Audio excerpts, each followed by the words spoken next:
Welcome back, folks, to another episode of Utopia. This is Sinulab, and let's get started.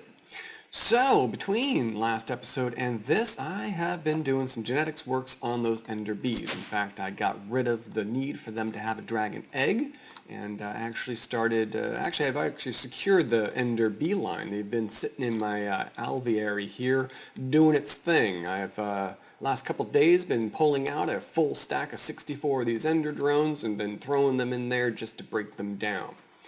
So they have pulsating proboscis that is filling up my AE system.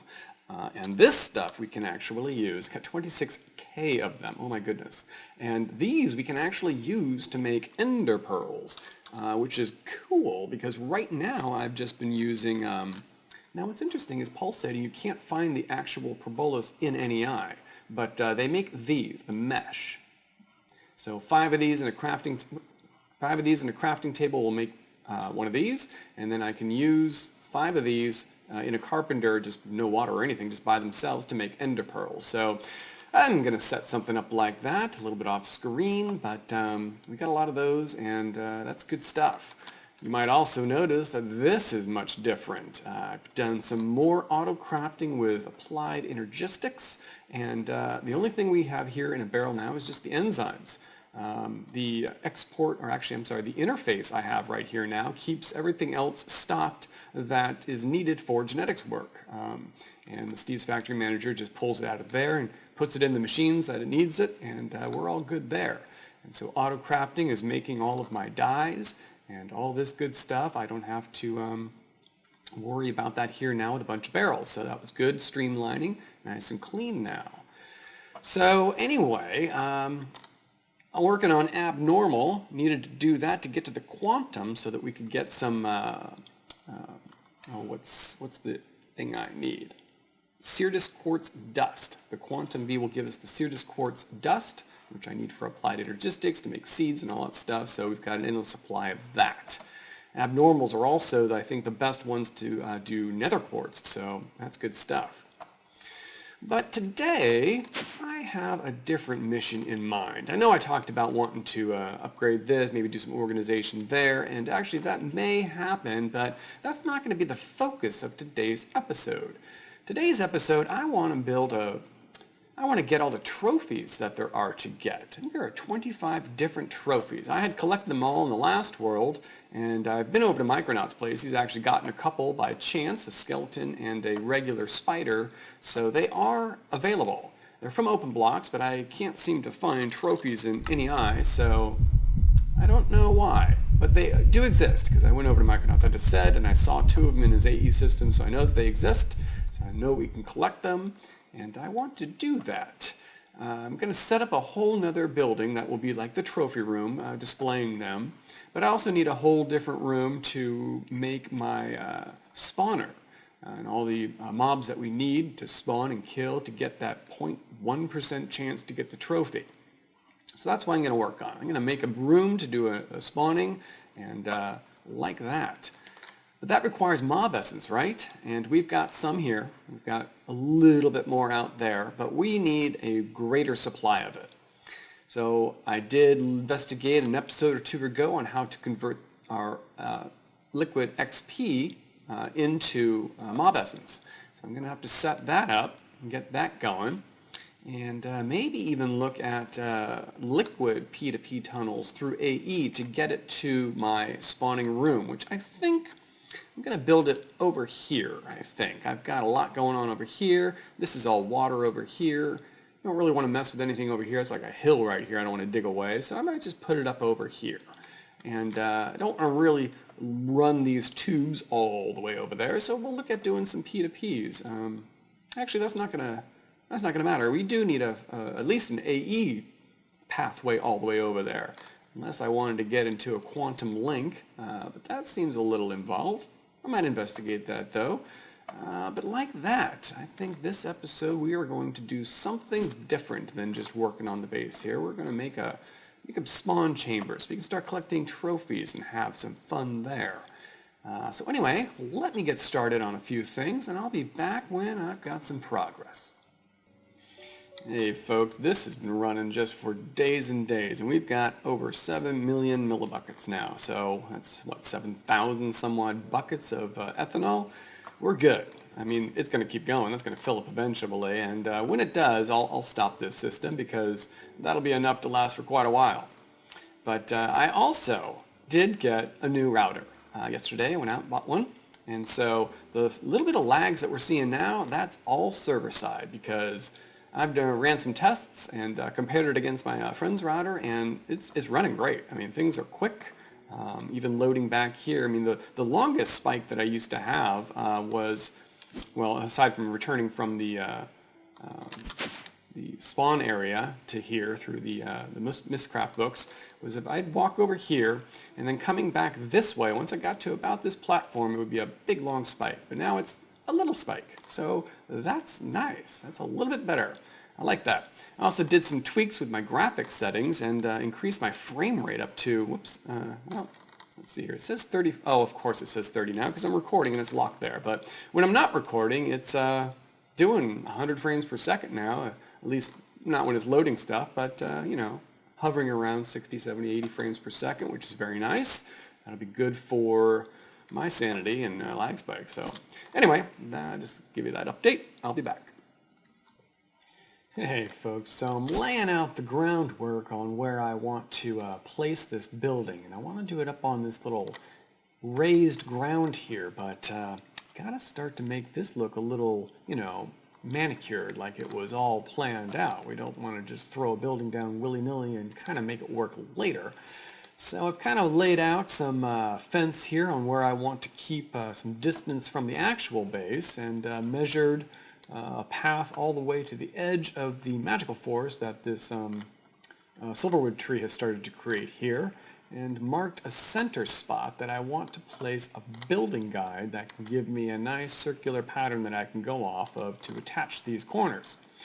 And I was looking through my inventory, and I actually don't even have one yet. I'm surprised I haven't built one for anything. This was all, I don't know, done by measuring and eyeballing and torches. It didn't have a building guide, so they're pretty easy to make. They just take some glass and a torch, so I guess I don't have any glass. I know I've taught my AE system how to make it. Oh yeah, there we go. So let's make some glass. It's going to take well, not too long to cook that up, but yeah. And with my wand of let's see, wand core of dislocation. Let's put that one on. Shock and dislocation. We can actually move the building guide after it's already set to its shape and size, and it'll keep it, just like it does with the factory manager, the Steve's factory manager. It doesn't lose its programming. The building guide doesn't lose its set size. In the last world, I was working on well, it was going to be a Death Star, but I never got it finished because it was a huge project. I made it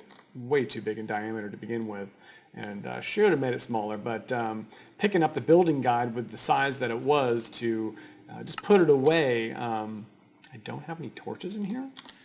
Oh, come on. Well, I've got one on me here, so let's just use that. There we go. So there we go. Building guide.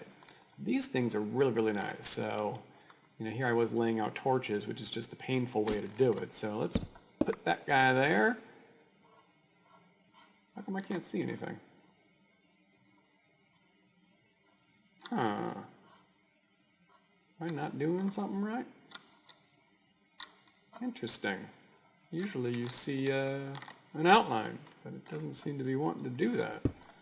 Why not? Is it hidden? No? That's interesting. I'm just putting it up here to see if there's something underneath it. Am I missing? No, I don't see any guide here. Why is that? Changing size. And you shift click it to change the thing. So hexagon, octagon, sphere. A sphere that's 7 by 7 by 6. I should totally see the guide. I don't know why I don't. Huh. Maybe that's not going to work. That's a real shame. That is a real shame. That was going to make things easier for me. All right, well, let me do some investigation. Maybe there's just something that I tweaked with my video settings that's messing with that, maybe. I'll be back.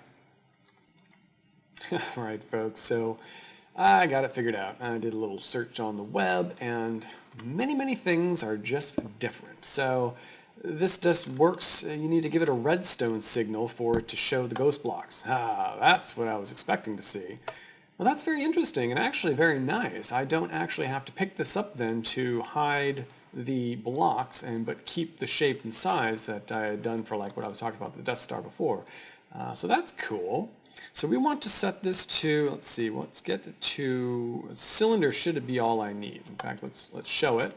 And we'll want to get the width and the height to reach out to this line this way, and I think just a couple more over on this way. Yeah, so that's 1, 2, 3, and I think it was 2 on the other one. So let's just see here. We can do, that's making it bigger. Good.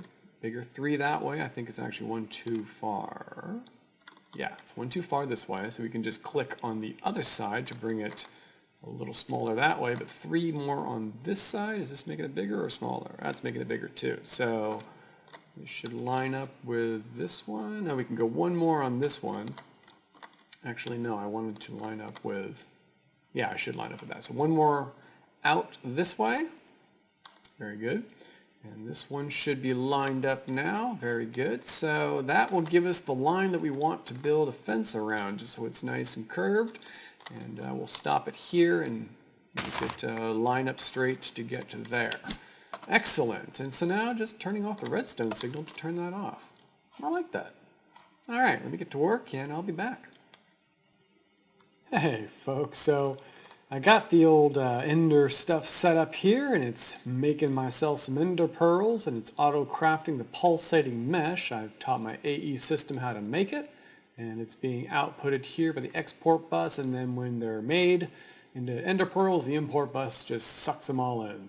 So this is good. It was I started to do it manually, just making a few stacks of the pulsating meshes, and it was slow going. And you know, 20K.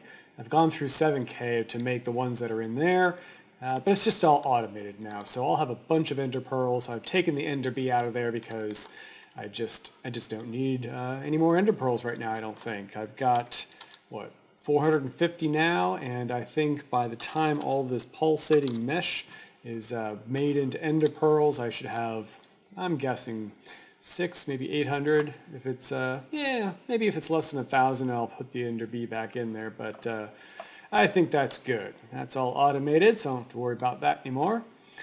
And so I've been clearing out some of the groundwork here for placing the structure I'm going to be building for our spawning machine, our spawning room, to get all our trophies. Chunks are a little slow to load. I don't really want to expand the chunk loader I have to encompass all this here, so I'm just going to make another chunk loader and put it out here. But I've kind of got it laid out. This is where the spawner will be. These are the outside walls for the spawning chamber.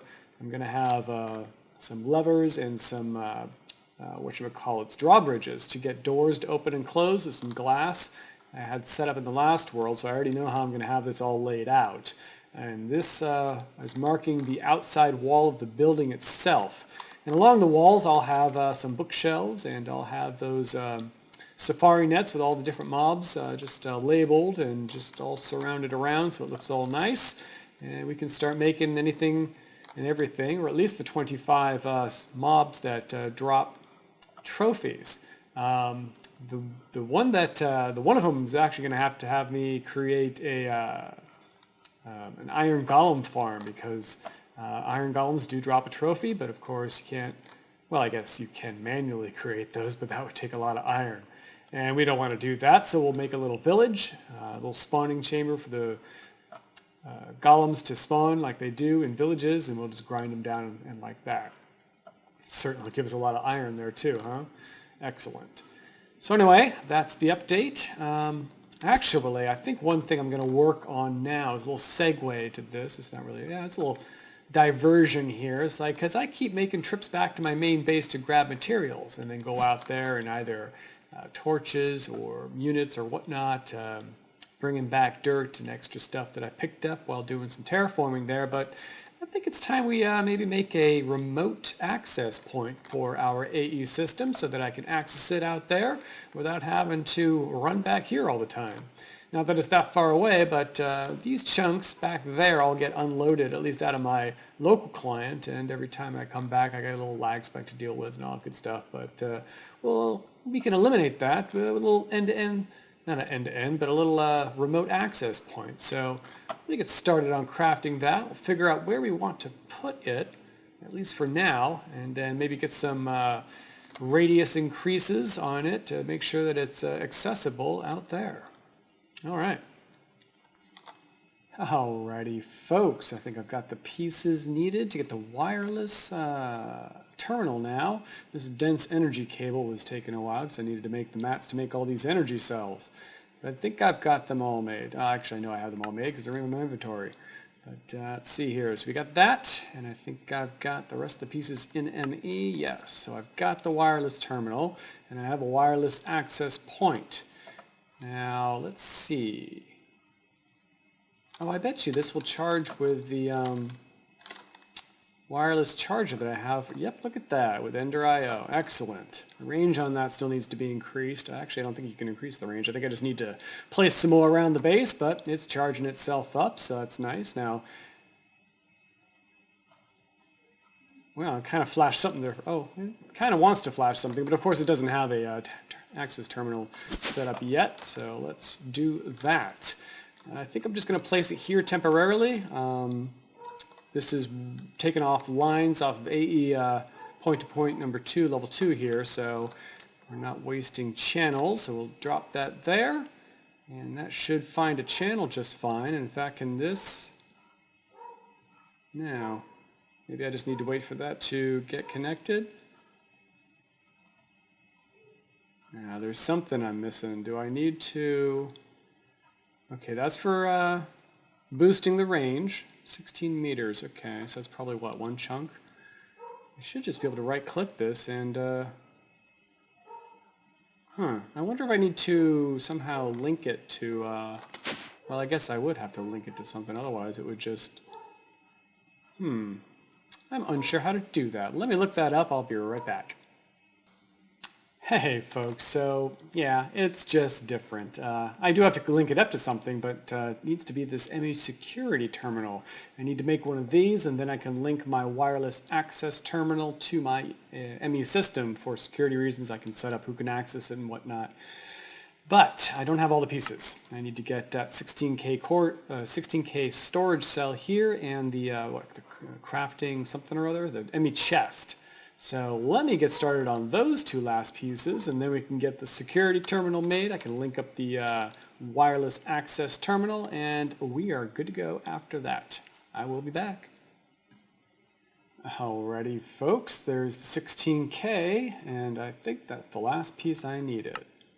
No, it isn't. What am I missing? Oh, ME glass cable. I must have used those up. I had some. Now I don't. Oh, we need some of those. Do we have enough to make those? Very good. Very good. Let's just make a few of those. We'll make a few of these. All right, that should be good. Now we can make that. All right. Very good. So let's see here. I bet you this probably needs a channel. Well, maybe, yeah, this probably needs a channel. Let's just slap it up here for right now, very temporary, until I find a better place for it, or a permanent home for it. Let's see, so this then I should just be able to drop in there, and now it's linked. Very good. And now, I can access the ME terminal remotely. Now without any boosters, I wonder if I can get to my working area over here. Oh, nope, can't even get to it to here. Wow, okay, so I'm going to need, well, they did say it was 16 meters, so let's see where the chunks are. So we're going to need, let's see here, 1, 2, maybe 3, maybe 4 range increases. This will be 3, and then 4 would bring me here and around. So let me make 4 of those range boosters. Let's see here, I think they're also under wireless. Yeah, these guys. Oh, they don't look too hard to make. Ender dust. Well, I do have plenty of ender pearls, don't I? We've been crafting them as we speak, so I will be back when I have those boosters made.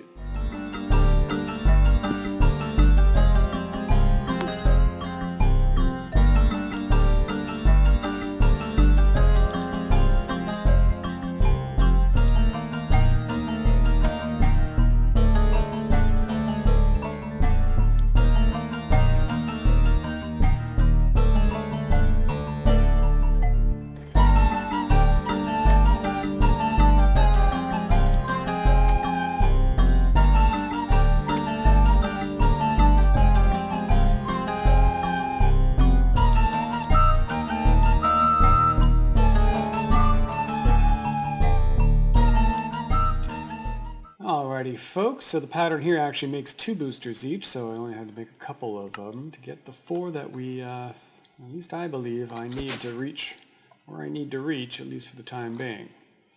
Now, according to the website, we can put any number of these in here, which is great, because we may need to put many in there once we get, I guess maybe not too many in there. Maybe we'll have like a wireless access point at like the 4 corners, and then we only need like 4 range boosters in them to get everywhere around the base and inside and outside. So let's see if we can access it out here now, huh? No, why am I out of range? Isn't one chunk 16 meters? Oh, I betcha the range things must not increase it by 16 each. Must be less than that. Let's see here. It must be less than that, obviously, otherwise it would have reached me. So it was, oh, yeah, see, 16 to begin with. Oh my goodness, that only adds 1.